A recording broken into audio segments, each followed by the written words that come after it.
جالية نروي Somali International Minority مدن عبد الرحمن علاض oo ninka ay ka timi fikradda in la sameeyo jaaliyado ay dhamaan ay sameystaan beelaha gabooye meel kasta ay ka joogaan caalamka jaaliyada minority-ga ee Norway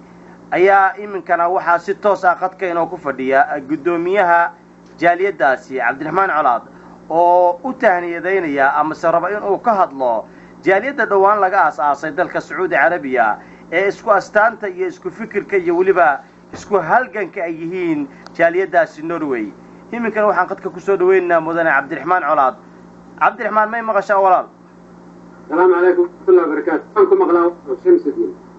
walaal waxa kula hadlaaya Shamsuddin Abdullah Yusuf Gabdoon oo ka tirsan jaaliyada dalka Sacuudi Carabiya isla markaasna rabo inuu fikirkaaga u gudbiyo walaalaha waxaad waqti haysataa 5 daqiiqo walaal aad iyo aad ayaan ugu mahadsan tahay fursadda aad nasiisay oo waraysiga iminkana ku soo dhawow adigoo hadalkaaga wata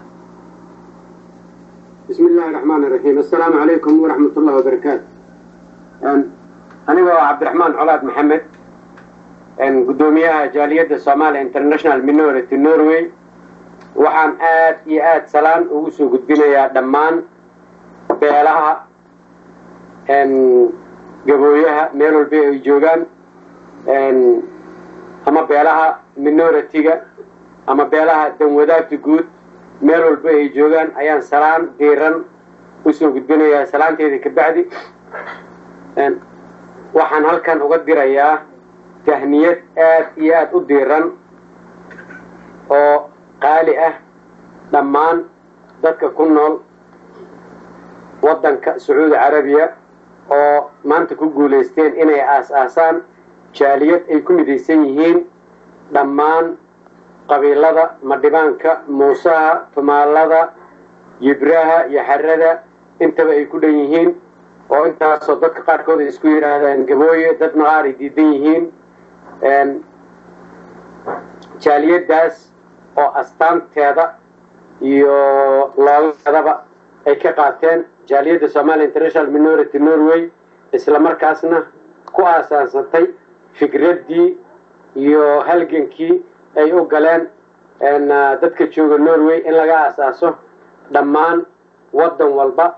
ama magaalo walba ama gobol walba oo kamid ah wadamada Soomaaliya iyo dibadda oo dhan jaaliyad ay ku midaysan yihiin dhammaan oo aan kala sooc lahayn oo si ikhlaas ah looga wada shaqeynayo khaasatan jaaliyada maanta ka dhaqan gashay waxaan u tahniyadeynayaa guddigeeda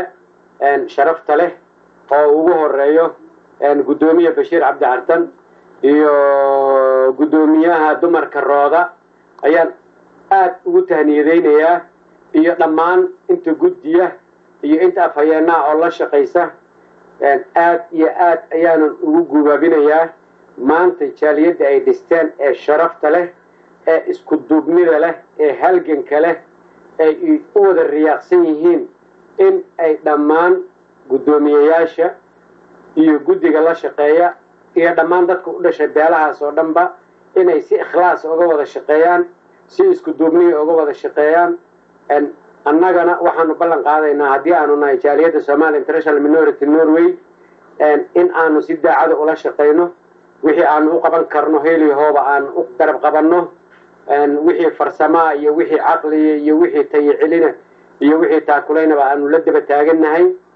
waxaanu ku dadaali doonaa insha Allah sida ugu dhaqsaha badan wax qabashadayada haddii aan nahay jaaliyada Somali International Minority Norway inay ku gaadho jaaliyada iminka la aasaasay ee Sacuudi Carabiya ee loo midaysan yahay sida ugu dhaqsaha badan inay ku gaarto wax qabashadayada ayaanu rajeynaynaa dhammaan waxaan ka codsanayaa beelaha la haybsooco ee walaalaha ah meel walba ay joogaan inay midoobaan inay iswaafaqaan in ay samaystaan jaaliyad la mid ah jaaliyada ay sameeyeen Sacuudi Carabiya waxaan aad iyo aad ugu mahadcelinayaa khaasatan dadka halgamayaasha ah ee aad iyo aad uga qayb qaatay ilaa iminkana ku dhex jira isu keenitaanka iyo horumarinta dadkan oo uu ka mid yahay Sadiiq Malow iyo Xaalim Malow iyo Rooda aad iyo aad afhayeenka khaaska ah una qaabilsan dhinaca farsamada isgaarsiinta iyo wararka iyo meediyaha master Shamsuddin goobdoon aad baan ugu mahadcelinayaa waxaan idinka rajaynayaa waan ogahay in caqabado badan idinka hor imanayaan in ay iyo aflagaado badan ay ka hor imanayaan haddaad guddiga tihiin in guddiga dhexdiisa aad ka heli karaysaan dad mucaarad iyo muxaafid leh intaba waxaan idinka codsanayaa inaad u dulqaadataan waa dad walaaladiina kiina wanaagsan waxba idinkama dhibo ee soo qabta kiina aad isleedihiin wuu khaldan yahay ka daba dhinta haddii laydin caayo dulqaata haddii laydin kabayo dulqaata haddii laydinla dagaalo dulqaata sidaas ayaad horumar ku gaarsiin kartaan jaaliyadda khaasatan waxaan tahniyad khaas u dirayaa afhayeenka jaaliyadda Somali International Saudi Arabia iyo afhayeen ku-xigeenka jaaliyadda Somali International Minority Saudi Arabia mudane Malow iyo mudane Shamsuddin aad iyo aad ayaa u mahadsan tahay Cabdiraxmaan aad iyo aad ayaa walaal u mahadsan tahay waraysigaadna siisana aad iyo aad ayaad ugu mahadsan tahay iminkana waxaan rabaa in aan su-aashiida aan kusoo dhammaystiro maxaad jaaliyadaha kale hadda la rabo in laga aas-aaso sida dalka Kuwait oo kale iyo Yemen oo kale iyo Soomaaliya oo kale adigoo hal daqiiqad haysta maxaad ku dadkaas walaalaha ayaa ugu boorin lahayd ama kula talin lahayd in iyaguna ay ficilaha oo sameeyaan waqtiga xaaligan ay hadda ku suganna horta ruuxan aad baan ugu faraxsanahay meelo badan in lagala soo hadlay sida Kuwait Cabdiraxmaan Shubo waa ku mahadsan yahay oo iga ballan qaaday inuu aasaasayna kuna dhex jiro jaaliyadda Somali International Minority Kuwait waxa kale oo iga soo wacay wadanka Somaliland magaaladiisa Hargeysa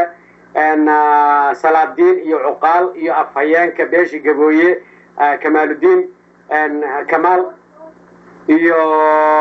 abwaanka iyaga weyn Baarleex aad baynu ugu mahadsan yihiin waxaan kaloo aad ugu tahniyadeynayaa Axmed Gurey Bootaan oo iga soo wacay dalka Imaaraadka isutaga Imaaraadka isagana iga ballan qaaday inuu aasaasi doono ama uu dhex geli doono dadka beelaha la haybsooco isla markaasna uu aasaasi doono Somali International Minority Imaaraadka waxaan kaloo si khaas oo sharaf leh aan halkan uga salaamayaa Master Khadar oo ceerigaabo aad iyo aad howlo badan uga qabtay isu keenay Salaadiin iyo Cuqaal iyo Ugaasyo tusay horumarada aanu gaarnay annaga haddaanu qurba joogta nahay isla markaasna ka qayb qaatay shirkii wiilkii ninka anaaska ahaa ee lagu dilay magaalada ceerigaabo aad baan ugu tacsiyadeynayaa dhammaan beesha Gabooye ee ninkaas anaaska ah gardarada gacanta ka gardaran ay dishay khaasatan waxaan tacsiyadeynayaa eheladii iyo qaraabadii uu ka geeriyooday waxaan ku kalsoonahay kalsooni buuxda ku qabaa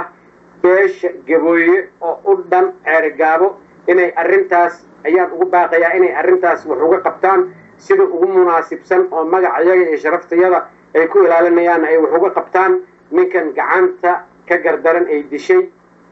haddaba waxaan halkan ka cadeynayaa annaga haddaanu nahay Somali International Minority Norway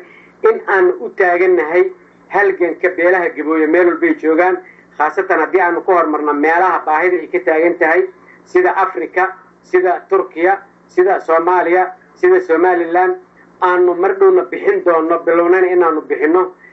warqada aqoonsiya iyo teesarayaal aqoonsiya iyo shahaadayaal aqoonsiya oo aanu rabno in aanu kala saarno dadka u dhashay beelahan lahayd soo curunta ah iyo dadka beenta ku maraya wadamada caalamka waxaanan rajaynaynaa insha Allah